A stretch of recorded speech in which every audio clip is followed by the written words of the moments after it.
د شاه ټلویزیون قدرمن لیدونکو سلامونه. پام وکړئ د دې مهال لنډو خبرونو ته. بندر عباس کې د تیرو زیرمه کې د چاودنې له امله د ټپیانو شمیر له 4 څخه لوړ شو. فارس خبري اژانس د ایران د بیړنیو حالاتو ویان بابک یکتاپرست د قوله راپور ورکړی چې تر دې دمه په بندر عباس کې د چاودنې له امله ټپیانو شمیر 406 تنو ته رسیدلی دی. هغه ویلي چې تر اوسه پورې 15 امبولانسونه او 4 بس امبولانسونه د پیښې ځای ته د زخمیانو د لیږدولو لپاره استول شوي دي. که څه هم د یادې چاودنې نوعیت او لامل نه دی معلوم، خو هم مهاله په عمان کې د ایران او امریکا له خبرو دریم پړاو پیل شوی دی. بلخوا د ایران د نفتو تصفیې ادارې ویلي چې دا چاودنه او اورلګېدنه له تصفیه خونو، سون موادو او د تیلو له پایپ لاینونو سره هیڅ تړاو نه لري. ایراني چارواکو بیا ویلي چې د چاودنې غږ تر 10 کیلومترو پورې لرې اورېدل شوی دی. د یادونې وړ ده چې په 2020 کال کې د همدې بندر کمپیوټرونه د یو انټرنیټي برید له امله زیانمن شوي وو چې د لارو اوبو د تګ راتګ پر سیسټم یې اغېز کړی و. د طالبانو حکومت د کرنې وزارت مرستیال په مشرۍ یو پلاوی ایران ته سفر وکړ. د کرنې اوبو لګولو او مالدارۍ وزارت مرستیال صدر اعظم عثماني په مشرۍ یو پلاوی د ایران صادراتي وړتیاو په 9م نړیوال نندارتون یا ایران ایکسپو کې د ګډون په موخه هغه هیواد ته سفر وکړ. کرنې وزارت نن شنبه په خپله ایکس پاڼه لیکلي چې د یاد پلاوي د سفر موخه د ایران کرنیزو او حیواني محصولاتو او نوې صنعتي ټکنالوژۍ څخه لیدنه، ایران کې میشتو افغان سوداګرو سره د نظریاتو تبادله او افغانستان کې پانګونې ته هڅول، بهرنیو پانګوالو جلب، اقتصادي اړیکې، د کرنیزو محصولاتو د صادراتو او وارداتو برخو کې د اسانتیاو رامنځته کول دي. یاد نندارتون چې د غویي له 8مې څخه تر 12مې نیټې پورې د 15 ورځو لپاره دوام کوي، هر کال د نړۍ څخه باندې 100 هیوادونو د لوړپوړو چارواکو او سوداګرو کوربوي. یو طالب په امریکا کې په عمري بند محکوم شو. د امریکا د وزارت د جمعې په ورځ وویل چې د طالبانو یو پخوانی قومندان په 2008 او 2009 کلونو کې په افغانستان او پاکستان کې د یو امریکایي خبریال او 2 افغانانو د یرغمل کولو په جرم اعتراف کړی دی. 49 کلن حاجي نجیب الله په 2000 کال کې د رویټرز خبري اژانس پخوانی خبریال ډیوډ راډ په تختولو تورن شوی و چې اوس په امریکا کې په عمري بند محکوم شوی دی. حاجي نجیب الله 2 کاله مخکې له اوکراین څخه امریکا ته انتقال شو. د امریکا د مرستو له کمښت سره میلیونونه افغانان له بشري ناورین سره مخ دي. د ژغورنې نړیواله کمیټه وایي چې د امریکا د مرستو کمیدل د میلیونونو افغانانو ژوند اغېزمن کړی دی او دغه کمیټه دې ته اړ کړي چې ځینې حیاتي پروګرامونه وځنډوي. یادې کمیټې په خپل تازه راپور کې ویلي چې په افغانستان کې کورنۍ لا هم له خوراکي ناامنۍ، ناروغیو او دوامداره بېثباتۍ سره مخ دي. د راپور له مخې په ټول هیواد کې له 14 میلیونو زیات خلک روغتیایي خدمتونو ته محدود یا هیڅ لاسرسی نه لري. دغې کمیټې خبرداری ورکړې که چیرې دغه مرستې بیا ځلې پیل نه شي، بې شمېره کورنۍ به نور هم د لوږې، ناروغۍ او بېوزلۍ کندې ته ولویږي. د ژغورنې نړیواله کمیټه یا IRC له تېرو 4 لسیزو راهیسې افغانانو ته مرستې چمتو کوي.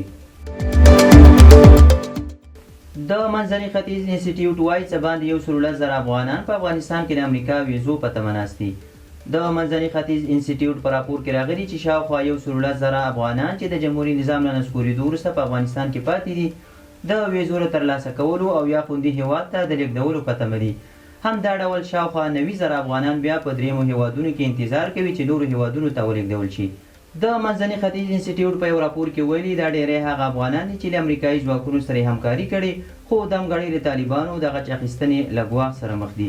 خو د طالبانو حکومت بار ویلي چې د تیر جمهوري نظام ټولو غړیو ته یې عمومي عفو اعلان کړې ده. یو شمېر اشخاصو، نړیوالو بنسټونو او ټولنو بیا د امریکا له حکومته د افغان کډوالو د وضعیت د دایمي حل لپاره د سملاسي اقدام غوښتنه کړې ده.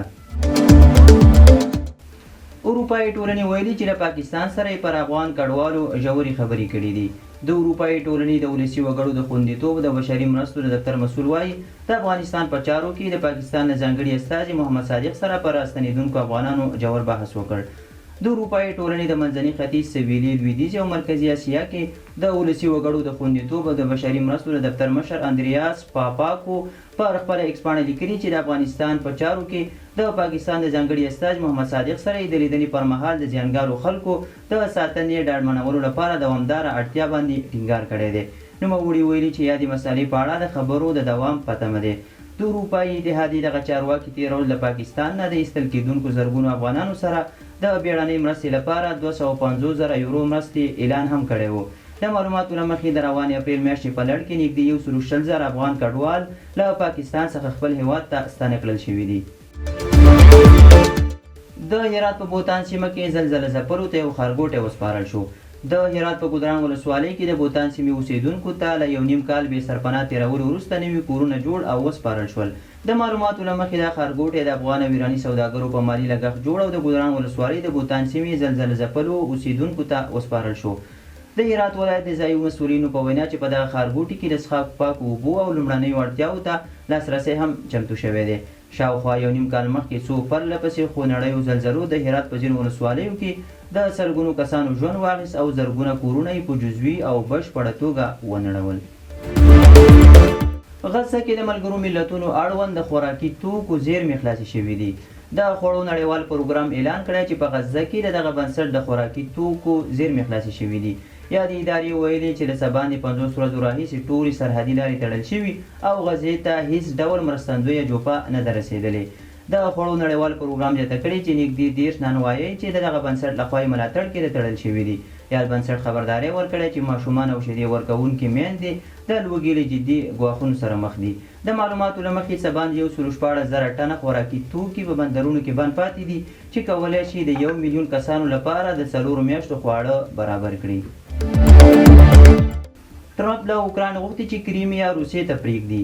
د امریکا ولسمشر ډونالډ ټرمپ له ټایمز مجلې سره په تازه مرکه کې د اوکراین او روسیې ترمنځ د جګړې پیلولو کې اوکراین ملامت بللی او زیاته کړې ده چې کریمیا باید د روسیې برخه پاتې شي. ټرمپ ویلي چې له روسیې سره د سولې پر روانو مذاکراتو کې به ولادیمیر پوتین ته د اوکراین شاوخوا 100 سلنه ځمکه ورکړي. تر دې وړاندې زیلنسکي ټینګار کړی چې اوکراین به په هیڅ تړون کې کریمیا باندې د مسکو قانوني کنټرول په رسمیت ونه پیژني.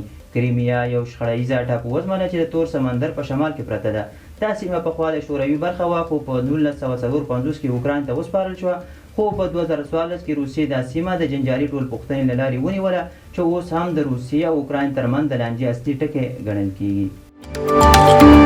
ټرمپ د ایران مذهبي مشر او ولسمشر سره د لیدنې لپاره چمتووالی ښودلی. د امریکا ولسمشر ډونالډ ټرمپ ویلي چمتو دی چې د ایران له مذهبي مشر آیت الله علي خامنه‌ای او یا د دې هېواد له ولسمشر مسعود پزشکیان سره وګوري. ټرمپ له ټایم مجلې سره په مرکه کې ویلي چې فکر کوي دواړه هېوادونه به د تهران د اتومي پروګرام په تړاو یوې هوکړې ته ورسیږي. دا په داسې حال کې ده چې د ایران د بهرنیو چارو وزارت ویلي چې د دې هېواد د بهرنیو چارو وزیر سید عباس عراقچي د عمان د بهرنیو چارو وزیر په منځګړیتوب د ایران او امریکا ترمنځ د دریم پړاو خبرو د پیل په موخه مسقط ته رسېدلي دي. د راپورونو له مخې چې ټاکل شوي د کارپوهانو په کچه دریم پړاو خبرې نن په عمان کې ترسره شي. د شاه ټلویزیون قدرمن لیدونکو او د دې مهال لړ او مهم خبرونه تر بیا ښه وخت.